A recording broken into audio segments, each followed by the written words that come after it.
Hello, and welcome to another edition of Long Beach Treasures. I'm your host, Harvey Keller. Today we're going to be checking out a spectacular home that has been completely refurbished, built about 1895, and the two owners are Mike and Chris. Thanks, guys, for letting us come and check out your house because I understand it's spectacular inside. It is. It's a beautiful home, and it's fun to live in. And it was built about 1895. About 1895, yes, sir. Yep. And this is a picture of the house in 1945 when the previous owners purchased the home, and they passed this picture along to us. And it looks just about like it today, like it did then. It does. It looks just like the same house, except that it's been painted. What a great job of redoing it. Thanks.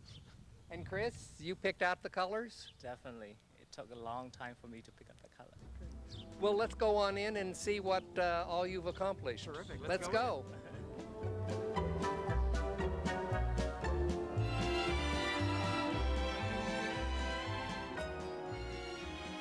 This is your place, so tell me all about it. Welcome to our home. Is this the original front door, by the way? This is the original front door. We had all of the wood in the house has been resurfaced. We stripped all the paint off the house and had it stained back to its original color. You can see all the brown wood in the house was painted when we bought the house. There was one beam that I'll show you later that had been covered and was not painted. So when we discovered that beam, we had something to match all the other wood to. That must have been quite an undertaking to strip all the paint off all this woodwork. It took a crew of 4 people and me and Chris in here stripping it took us 10 months to do the whole project. Now, I said this was built about 1895. Is that basically correct? That's correct. We still have a historian researching it to find out exactly when it was built, but the architectural design tells us that it was around 1895. And the square footage? Including the maid's quarters up in the attic on the 3rd floor, it's about 3,500 square feet. Well, that's large. And I notice here you have pocket doors. Yes, we have 2 of them. We have one here in the dining room and then one going into the parlor. And these were also painted. All the wood was painted. Wow. And these doors are to divide the rooms so that you can have 3 different parties going on, or you can open all of the 2 doors and have one large party. The large parties are a lot more fun. This is the dining room, and again, all the wood was painted when we bought the house. We started with this room stripping the wood, and decided that we couldn't just stop here. We continued through and ended up doing the whole house. This is the second fireplace that's in the dining room here. When they built the house, you can see that they coved the china cabinet to match the cove of the bay windows here. Now, is that an example of wallpaper that used to be in here? That's exactly what that is. That was wallpaper, and there was a cabinet nailed to the wall, and we took the cabinet down and found this wallpaper that we believe to be the original wallpaper in this room. So we have framed it in, and we're going to preserve. You'll see throughout the house there's quite a few things we've done to preserve the history of the house. Now, the furniture, are these antiques that you've acquired, or do some of them come with the house?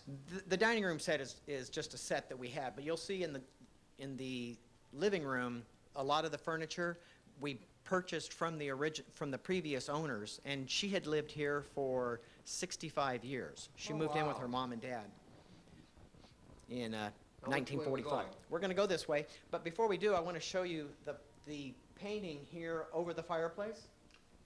We found this in an antique mall in Harbor City. Is that this and house? That's this house. It doesn't have an address on it, but it says Mr. Espy's Residence, Long Beach, California. We know that Mr. Espy owned this whole land. In fact, the next track over is called the Espy track. That looks more Tudor than Correct. Victorian. It does. Back in 1918, when they turned the house into a duplex, they made a lot of changes to the house. But you can see the roof line is the same. There are windows in the garage here and different places on the house in this painting that match exactly to this house. Huh. That was quite a find. Yes, it was. We were very excited to find it. Now, there's also a maid's buzzer under the table here that when you were sitting at the table eating, you would have pushed the button and the maid would have buzzed on something like this. Right. That would have told the maids to come to your service. Now, we sit at the dining room table all the time and push the buzzer and nobody comes running. And this is quite a phone, too. Yes, it is. Now, the kitchen, looks like it's pretty much original. It does look like it's original. The cabinet behind you here, Harvey, is the only original cabinet to the house. This is called Shaker? It's, yeah, Shaker Mission. And we had a carpenter design all of the kitchen cabinets to match this cabinet. In fact, Well, these all look the same. yeah, they do. Absolutely. She did a great job. Jan Ward is our contractor, and she did a great I know job. Jan. Oh, she's a great lady. She does wonderful woodwork. You can also see my Pillsbury Doughboy collection, which is not antique, but some of it is vintage. The sink here was we found in a salvage yard, and we had it reconditioned. It has a date stamped on the bottom of it of 1934, and it was a beautiful sink. So we bought it, had it reconditioned, and then designed the kitchen around the sink. It's a what's called American Standard today, but back then it was called American Sanitary. Well done. The stove is a 1941 O'Keefe Merritt that we also had reconditioned and brought into the house. The vent above the stove is a modern 2005 that has not been completed as of yet. I thought maybe that was the original. The vents that you see up there are original to the house. We did have to purchase a few more of them on eBay, and Is that the heaters? those are the heater vents. That's the only one that's up high like that, because when we redid the kitchen, that was the only place to be able to put it. All the other ones are down on the floor. And those heaters are great because it blows out so much air when it's on that on a cold morning you can turn on the heater and stand in front of it and catch all of the warm air coming out. That originally probably was an old gravity furnace, wasn't it? That's correct. That's what it was. It was this giant piece of tin down in the basement that rotted out and was gone by the time we purchased the home. And the floors are original? The floors are all original. The floors were a lot of work. Every room looks a little bit different because some of the floors were covered and some were not. Over the years they had put linoleum on them or put carpeting on them. So depending on how much sunlight they got or how much weather they got, it changed the colors of the floor.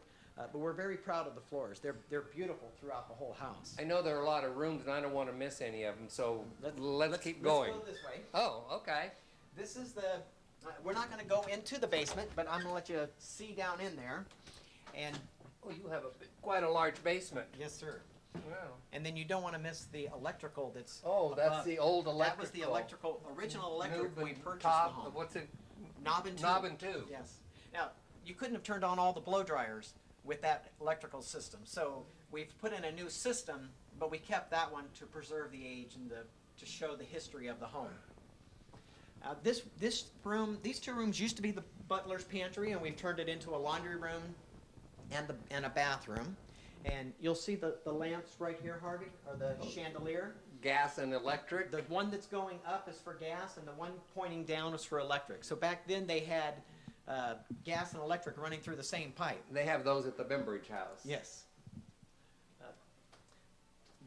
Now we're coming into what's my office. Now, But- you're in what, real estate? I'm a real estate agent with Main Street Realtors.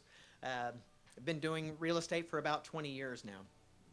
This room is the room where in the evening after dinner, the men would retire to this room. And you can tell that because of the masculinity in the windows. These are the only room in the house that has this type of windows. To smoke their cigars? To smoke their cigars, and there's a door there to be able to go outside. The men always had to have a retreat, a way to get out of the house, while the women all went to the parlor to have their tea.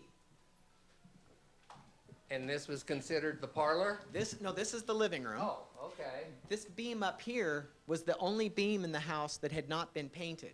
There was a wall built here, and this was a bathroom, so we took the wall down and opened the living room back up to its original size. And because that beam had never been painted, we knew what color to match the house to.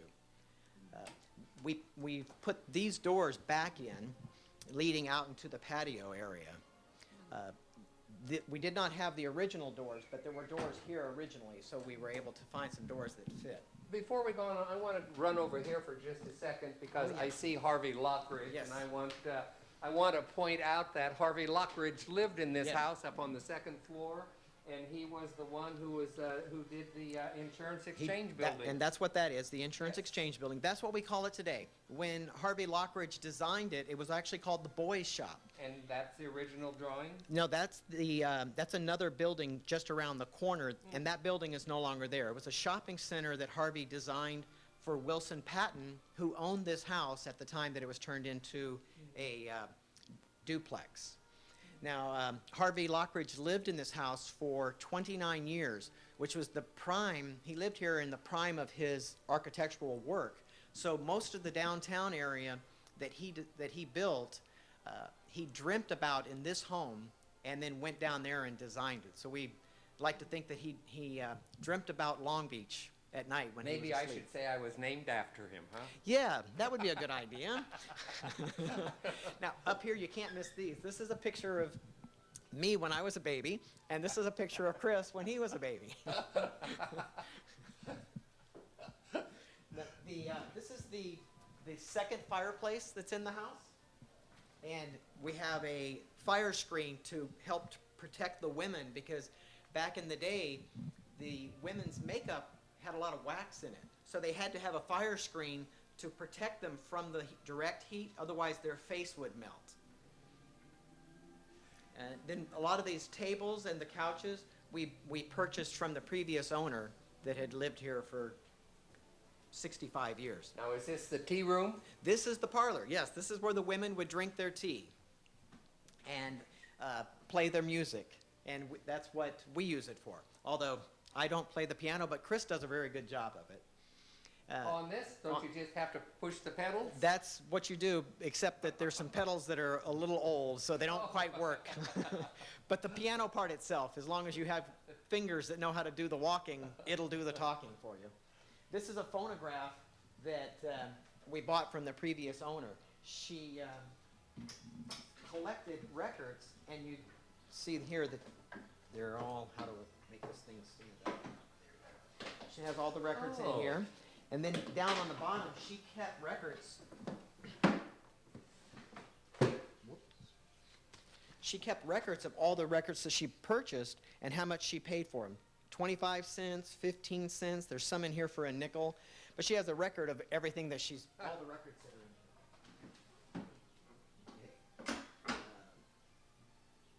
are in here. Let's see, what else do we need to tell you about this room? The chandelier here is another example of the lights that are in the house. They're all period to the house. They're not original. The only one that's original is the one that's in the living room. We also have a curio cabinet over here that has all of the things that we found in the house as we were working on the house. We re-roped all of the windows. We've got rope in there that was from the house, some of the original wiring. We found some old newspapers in the walls. We found a postcard dated 1918 to the house when the Elliott Street was the address, which is out here. So the house has actually had a few different addresses over the years. Beautiful staircase. Yes, it is. And Jan Ward built this for us also. When we bought the house, to turn it into a duplex, they had put a wall here. And you came in the front and you went up to the upstairs, which is where Harvey Lockridge lived. And this room had been turned into a bedroom then. And You had this all rebuilt? this was still here. So Jan matched that to match this. Wow. Didn't she do a great job? Very craftsman. Yes, very much. And we picked the lights to go on the newel post to match what would have been here back in the time that it was built. The house was built. So let's go upstairs. Nice little window seat. Yes, and actually what that window would have been used for is back in the 1800s when someone passed away, you would put them in the casket and they would stay in the home for about a week. And the hallways the staircases are so small that when they bring the casket down, they couldn't turn the corners. So they put window seats on the staircase so that you could bring the casket down and have room to be able to turn it around. The chandelier that's above us here, originally you would have pulled it down from the hook and lit the gas, and then been able to push it back up. Now that there's electricity in it, you can't pull it down anymore. And again, you can see the floors throughout the house are beautiful and slightly different colors in every room. Does it matter which way we're going? Now we'll go this way. We call this the spare bedroom. What an unusual name. Again, the chandeliers are all period to the house. These windows are different than any of the other windows in the house, and we believe it's because they would have taken the windows out to bring furniture up to the second floor. Because these windows are bigger than any of the other windows in the house. And we have 78 windows in the house and 48 doors. Wow. And as we were doing the work on the house, Chris and I personally carried every window and every door in and out of this house to have the paint stripped off of them and cleaned up. It was very important to us as we worked on the house too to keep as much of the original window panes that we could without breaking them. Because at night they're beautiful when the light comes through as the sun is setting. Is that when they have the little imperfections in the windows? Exactly. Yeah, exactly. They're beautiful. So let's go over here to the sleeping porch, which is now the TV room. In the summer, it's a great room to relax in. We open all the windows and the breeze comes through the room. Now, would this have been open air at one time without windows? No, yeah, we believe it always had the windows, but you open them up and then you get a nice breeze through here. But there's been some things that have been changed throughout the years, so we don't know, some of it we don't know what was original. The upstairs, when it was turned into a duplex, some walls were added. So when we did the remodel up here, we didn't remove any original walls. We moved some walls around, but any of the walls that we moved were added in 1918 because they were sitting on top of the floor, not in the floor. So now let's move down toward we'll go down the hall here to the original bathroom to the house. When we bought the house, there was a claw bathtub here, which has now been refinished and is now in the master bathroom. This medicine cabinet, you can see, has tin in the back to keep the medicine cool. And this was all the medicine that was found in the medicine cabinet when we purchased the home, so we kept it as a memento of the previous owner that was here. There's a water closet behind here. Well, how many bathrooms do you have? We have 4 bathrooms now. Wow.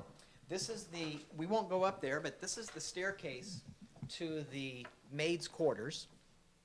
And that would be the third floor? The third floor. Would it just be a bedroom? It's a bedroom up there, yeah. And we've rang the buzzer, and that maid still doesn't come down and serve us. I'd fire her. Yeah.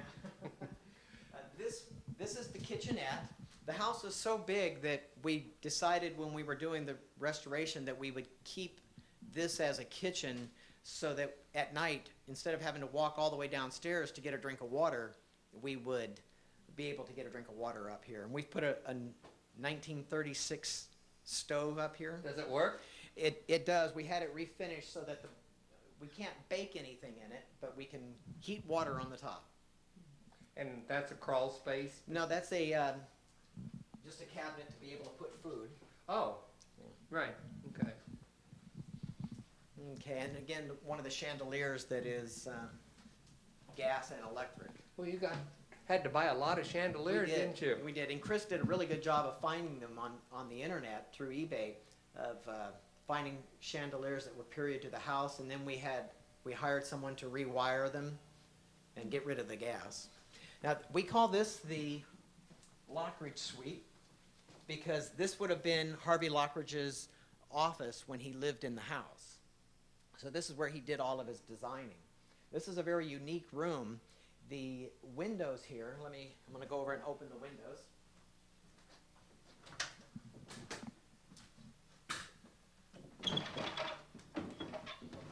They go all the way up into the ceiling.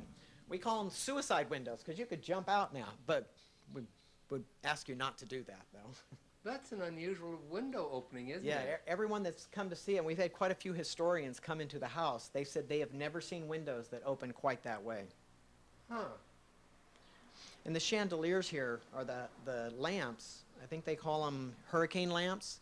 We bought those all from the previous owner. So they've been with this house for a very long time. The ghost of Harvey Lockridge doesn't walk the floors at night? You know, we would hope that he would so that he could design something for us. But I don't know if you've seen this book, Long Beach Architectural. Right. The Harvey Lockridge is mentioned in this book 3 different times on different buildings that he built. These are some of the tools that he would have used back when he was doing his work here, and it has his name stamped on it right here. It says Harvey Lockridge. So, and this is the second city hall. Oh, right. That's gone. Right, and Harvey Lockridge and Horace Austin. Yes, designed the second city hall. And now Harvey Lockridge did the Minnie Butler house down at Appleton and Junipero. Right, where Chris and Lane live. Right. Yes. So now these 2 rooms were a porch at one time, and in the 60s they turned it into a bedroom. So we added a bathroom and a closet to the house. You can see. And we kept it as period as possible by putting the same kind of windows in it and the same heater vents. Of course, we had to have something modern, which is called a shower, that they didn't have back in those days. I couldn't live without one. No. Climbing in and out of one of those claw bathtubs is very difficult. So now let's walk down to the master suite. And this is the master suite, Harvey. When we purchased the home, this was the living room, and the bathroom was the dining room. That's what it was being used for in 1918. We don't know what it was before that, but it's now our master bedroom with all the windows. It makes a beautiful place to sleep at night because you wake up in the morning with lots of sunlight coming into the room. Then you go through the French doors and you come into the master bathroom with the claw bathtub that was the original claw bathtub to the house. This is quite a spacious bathroom, isn't it? Yes, it is, yeah. With a nice large shower. And then the water closet is behind the wall there, so you have plenty of privacy for the purposes necessary. And again, we have the big windows that makes it very nice to be able to get lots of fresh air in the house at night. And we can watch the neighbors to see what they're doing. I think with all the windows, they're probably watching you. Yes, exactly, exactly. It's a funny story with the curtains on the windows here. I wanted them a little bit lower down, and Chris's aunt was over here, and she saw where we were going to put the curtains, and she goes, "You can't put them that low." I said, "Why not?" She says, "Because you'll be able to see a woman's." Oh. So we decided to raise them a little higher. And that's, let me show you if you're ever really tired at night and you can't quite get to the bed, you can walk up this, and then it has a dual purpose. It's also a porta potty. And those used to be quite prevalent, though. Yes, they were, right, because there was only one bathroom in the house. So if it was used, being occupied, you needed someplace else to take care of stuff. Well, you've really done a massive amount of work in restoring this house. Yeah. I just can't believe all of this woodwork was painted. All of it was painted. Now you can see in this room we painted it back to brown, but we still, before we put a coat of paint on, we still even stripped these rooms. Oh, I didn't even notice that this would be painted instead of. Well, that's because we stripped it back. We stripped it so that when we put paint on it, it didn't look like it had 100 years worth of paint on there. And we picked a color, Chris picked a color that matches the rest of the wood in the house also. This also is a large room, isn't it? It is. Now, I understand that this house is going to be on 2 upcoming tours. It is, yes. And We're very excited. one is going to be with Long Beach Heritage. And that is August the 6th. The other one is going to be Bluff Heights. Bluff Heights tour, and that one is June the 25th. And what about tickets and information and stuff? You can go to longbeachhomebuyersguide.com and find out more information about the tours. Is there a phone number that they can? There probably is, but I don't know it. And then this is also going to be on the Delights of the Heights tour with Long Beach Heritage on when? Sunday, June The 25th? 25th, Yes. from 12 to 5. And they're going to have 5 houses. And for tickets and information, they can call 493-7019. And on that tour, you're going to actually get to walk through some of the upstairs also. Bluff Heights, The Bluff Heights tour. but on the Great Homes, or It- Delights of the Heights. Right, that one's the June 25th. That one you'll get to walk through the upstairs. The Great Homes of Long Beach tour, which is, I've got them reversed, Harvey. The Bluff Heights tour is August the 6th, Okay. and the Great Homes of Long Beach tour is June the 25th. And on one of them, they just, The Bluff Heights, you're going to come through the August 6th, you're going to come through the upstairs and the downstairs. And on the June 25th tour, which is the Great Homes of Long Beach tour, we'll just be walking through the downstairs. oh, okay. And you're in Bluff Heights, right? We are in Bluff Heights. We are the largest home in Bluff Heights. Oh, I can imagine that. Mike, I want to thank you for letting me come and see your spectacular home. Thanks. And I know people on the tours are going to be blown away when they see your house and all of the work that you've done. You know, it's so nice to see people take an interest and preserve some of the more significant. Right. Well, we love the history of Long Beach. I moved to Long Beach 11 years ago, and I really like Long Beach and the history. So when we found this house, we decided that we wanted to preserve the history and help add a legacy to Long Beach. And if anybody wanted to contact you, they could do it by? MikeNorton.com. Oh, that's simple. That's simple. All right, Okay, thanks. thank you. And that's our show for this time. Be sure and join us again next time as we take another walk through history and uncover more Long Beach treasures.